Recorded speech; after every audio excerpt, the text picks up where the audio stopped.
돌아가기를 힘쓰라. 내가 너희에게 이르노니 들어가기를 구하여도 못하는 자가 많으리라. 집주인이 일어나 문을 한 번 닫은 후에 너희가 밖에 서서 문을 두드리며 주여 열어주소서 하면 그가 대답하여 이르되 나는 너희가 어디에서 온 자인지 알지 못하노라 하리니. 자, 예수님이 하신 말씀은 좁은 문으로 들어가라는 거예요. 여기서 말하는 좁은 문은 쉽게 말하면 구원의 문을 말하는 거예요. 구원의 문으로 들어가라, 이렇게 예수님 말씀하시는데, 여기서 저는 두 가지 말씀드리고 싶어요. 첫 번째로 구원의 문, 좁은 문은, 이 구원의 문이 지금은 열려있다는 거예요. 지금은 구원의 문이 열려있다는 사실을 믿으시기 바랍니다. 이 구원의 문은 누구에게나 다 열려있다는 거예요. 어느 민족에게나 열려있다는 거예요. 유대인에게만 열려있는 것이 아니라 이방인 모든 민족에게 다 열려있다는 거예요. 남녀 차별 없어요. 노소 차별 없이 누구에게나 구원의 문이 열려있다는 거예요. 어떤 인생의 과거를 가진 사람이라 할지라도, 어떤 허물과 죄악이 있는 사람이라 할지라도 누구든지 구원받을 문이 열려있다는 거예요. 다른 종교는 말합니다. 어떤 선행을 해야 된다, 어떤 자격이 돼야 된다, 어떤 공로가 있어야 된다. 그러나 기독교는 다릅니다. 누구든지 예수님을 영접하면 구원의 문은 열려있다. 그래서 고린도후서 6장 2절에 사도 바울이 말했습니다. 보라, 지금은 구원받을 만한 때요. 보라, 지금은 은혜의 날이로다. 구원의 문, 도저히 불가능해 보일지라도, 세상 사람들이 볼 때 도저히 안 될 것 같은 사람이라 할지라도 누구에게나 구원의 문이 열려있다는 사실을 꼭 믿으시기 바랍니다. 근데 또 한 가지 생각할 것은 뭐냐면, 이 구원의 문이 언젠가는 닫힐 때가 있다는 거예요. 지금은 열려있지만 닫히는 날이 온다는 거예요. 구원의 문이 한번 닫히면 어떠한 권력자가 와도 열 수가 없어요. 어떠한 힘이 가도 열 수가 없어요. 아무리 많은 돈을 줘도 그 구원의 문을 열 수가 없어요. 한 번 닫힌 구원의 문은 도저히 힘으로도 능으로도 열 수가 없다는 거예요. 자, 여러분, 우리에게 복음을 전할 수 있는 기회에 구원의 문은 항상 열려있는 것이 아니라는 것을 꼭 기억하시기 바랍니다. 언젠가는 닫힐 날이 있다는 것을 꼭 믿으시기 바랍니다. 구원의 문이 열렸을 때 복음을 전하는 저와 여러분 될 수 있기를 주님의 이름으로 축원합니다. 내가 스스로 그 어떤 선입견과 편견을 가지고 이 사람은 구원의 문이 닫혔어, 이 사람은 안 돼, 이 사람은 도저히 예수 믿을 가능성이 없어, 이런 것이 아니라 누구에게나 구원받을 수 있는 기회가 있다는 것을 꼭 믿을 수 있기 바랍니다. 그래서 저희는요, 전도를 할 때 저는 이렇게 성도들에게 말씀드립니다.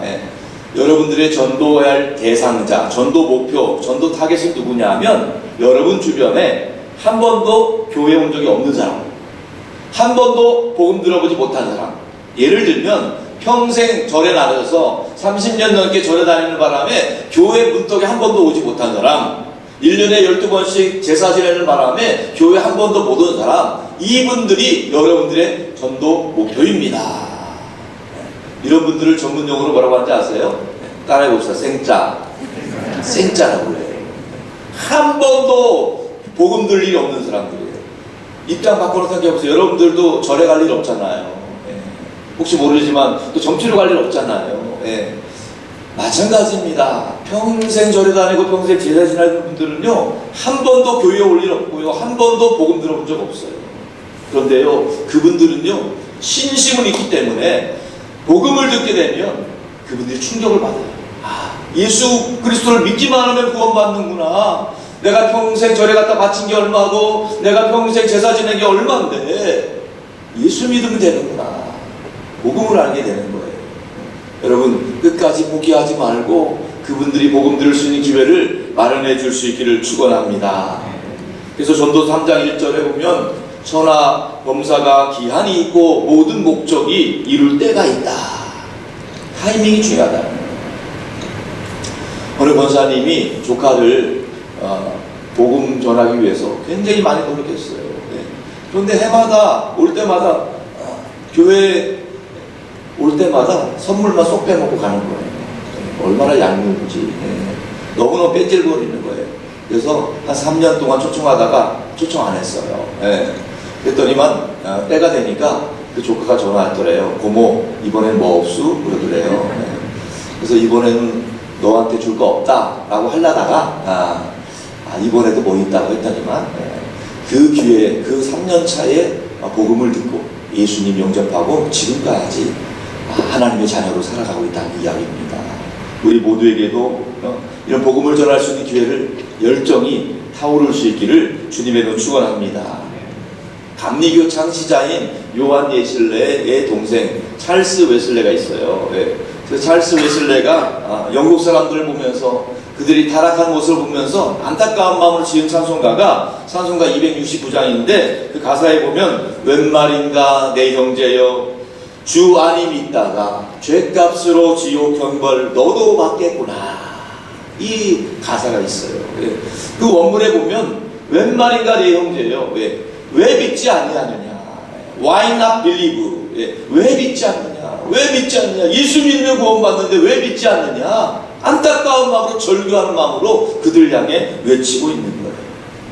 여러분, 이제 코로나 때문에 그동안 코로나 핑계로 우리가 복음을 전하지 못했다면 이제 2023년 새해에는 새로운 마음으로 복음을 전할 수 있는 기회가 열릴 수 있기를 주님의 이름으로 축원합니다. 예수님께서 요한복음 9장 4절에서 이런 말씀하셨어요. 때가 아직 낮이매 나를 보내신 이의 일을 우리가 하여야 하리니 밤이 오리니 그때는 아무 일도 할 수 없으리라. 지금은 낮이에요. 지금은 구원의 문이 열렸어요. 그런데 구원의 문이 닫히는 날 밤이 온다는 거예요. 그때는 어찌할 수 없다는 거예요. 구원의 문 열렸을 때에, 복음 전할 수 있는 기회 열렸을 때에 여러분의 헌신과 수고로 수많은 영혼들에게 복음을 전하는 복된 은혜가 있기를 주님의 이름으로 축원합니다. 또 한 가지 우리가 기억할 것은 뭐냐면 지금은요 믿는 사람이나 믿지 않는 사람이랑 똑같이 보여요. 그런데 그 인생이 나중에는요 다 완전 딴판이 된다는 거예요. 지금은 우리 인생에 사는 모습이 다 비슷비슷한 것 같아 보이지만은 그 인생의 경과는 두 가지로 나타난다는 거예요. 28절과 29절 말씀 한 번 더 읽어볼게요. 28절 29절 시작. 너희가 아브라함과 이삭과 야곱과 모든 선지자는 하나님 나라에 있고 오직 너희는 밖에 쫓겨난 것을 볼 때에 거기서 슬피 울며 이를 갈리라. 사람들이 동서남북으로부터 와서 하나님의 나라의 잔치에 참여하리니. 두 가지 인생이 있다는 거예요. 지금은 똑같아 보이지만 두 가지 인생이 있는데 하나는요 하나님 나라 잔치에 참여하는 인생이 있고 또 하나는요 슬피 울며 이를 가는 인생이 있다는 거예요. 여기 계신 모든 분들 속한 가정과 교회 하나님 나라 잔치에 참여하는 복된 인생 되기를 축원합니다. 천국과 지옥은 분명히 있다는 거예요. 제가 새가족들 처음 오신 분들 신방할 때마다 이야기합니다. 죽으면 뭐가 있을 것 같아요? 잘 모르겠어요. 아무것도 없는 것 같아요. 분명히 말합니다. 잘 모르겠다고 그래요. 그러나 천국과 지옥은 분명히 있습니다. 슬피 울며 이를 가는 인생, 지옥의 인생이 있고요. 기쁨의 하나님 나라 잔치에 풍성한 잔치에 참석하는 천국 인생이 있다는 거예요. 우리의 인생은요 이 땅에서가 전부가 아니에요. 영원한 나라 천국을 바라보며 하늘에 속한 사람답게 살아갈 수 있기를 주님의 이름으로 축원합니다. 천국 가면 놀라는 게 세 가지 있다고 하죠. 첫 번째로는요 천국에 못 올 것 같은 사람이 천국에서 만나면 너무 놀란대요. 저 인간은 많았으면 좋겠는데 했던 인간이 오면 너무 놀라고요. 또 두 번째 놀라는 거는요 천국에 꼭 왔을 것 같은 사람이 안 왔을 때 너무 놀란다. 그 사람 정말 저렇게 착한 일 많이 하고 정말 훌륭한 인격을 가진 그 사람이 안 왔다는 것에 놀란다. 세 번째로 가장 크게 놀라는 게 뭐냐면 자기가 천국에 있다는 게 가장 크게 놀란대요. 나같이 허물만큼 부족한 인생이 천국에서 눕뒀다는 게 너무 기가 막히게 놀라운 사실이라는 거예요. 여러분 모두가 하나님께서 맡겨준 인생을 복음을 전하는 데 쓰임받다가 하나님 부르시면 천국에서 눈뜰 수 있기를 주님의 이름으로 축원합니다. 우리 하나님께서 우리 한 사람 한 사람이 복음을 듣고 구원받기까지 수많은 헌신과 희생이 있었다는 사실을 꼭 기억해야 돼요. 왜냐하면 이 복음 전도는요 생명을 살리는 일이기 때문에 많은 사람들의 헌신과 희생이 반드시 따른다는 거예요. 아시는 대로 우리나라에 처음을 복음을 전했던 토마스 선교사님도 사실 중국 선교사로 왔었던 분이에요. 예. 그런데 중국에서 선교하다가 얼마 되지 않아서 아내가 죽습니다. 순교를 하는 거예요. 예. 풍토병 때문에 죽게 되는 거예요. 아내가 죽은 얼마나 큰 절망, 사별의 아픔이 얼마나 크겠어요. 정말 영국으로 다시 돌아갈까 이런 마음이 있었지만은 그런 마음 가운데서 마침 하나님 은혜 가운데 조선이라는 땅에 대해서 듣게 됩니다.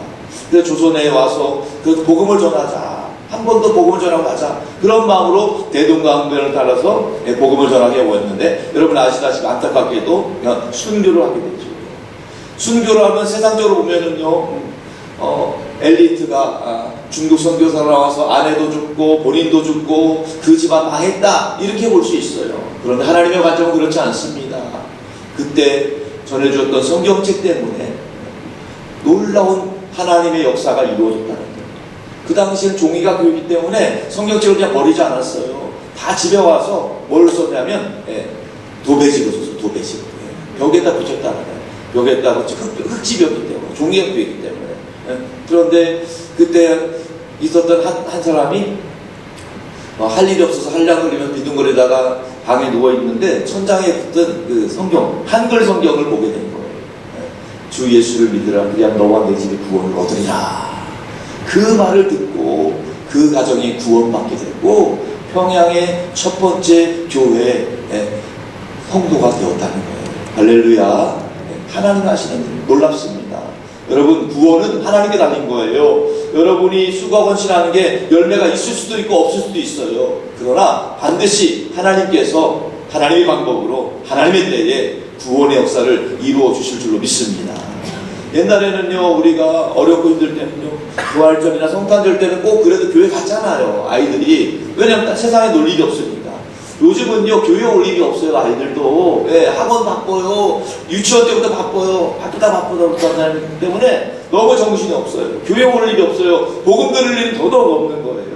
그래서 저희는 1년에 한 번쯤은 복음 들을 수 있는 기회를 마련해 주세요. 저희 교회는 참고적으로 해마다 1년에 한 번씩 가을에는 어른들을 대상으로 복음 들을 수 있는 기회를 마련합니다. 또 봄에는 5월 달에 아이들을 대상으로 복음을 들을 수 있는 기회를 마련합니다. 5월 달에 하면 복음을 들을 수 있는 기회를 영아 유치부라든지 또 유년부, 소년부, 또 중등부, 고등부, 이 세 개의 컨셉으로 복음 들을 수 있는 기회를 마련하는 거예요. 영아 유치부는요, 아이들 때문에 교회 오는 게 아니잖아요. 학부모 때문에 교회 오게 되기 때문에 학부모들의 관심.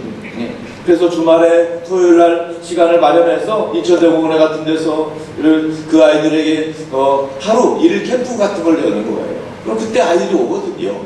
그때 가서 복음을 전해서 교회를 초청합니다. 유년부, 소년부 아이들은요, 집에서 놀지 말고 교회 와서 놀라고, 교회 와서 맛있는 것도 먹고 매직쇼도 보고 그러면서 그때 복음을 전하는 거예요. 중고등부 학생들은요, 토요일날 오후 시간에 찬양 집회를 통해서 그들에게 복음을 전하는 기회를 마련하는 거예요. 그때 복음을 듣게 되면요, 어찌하든지 그 기회를 통해서 아이들이 교회에 올 기회가 마련이 됩니다.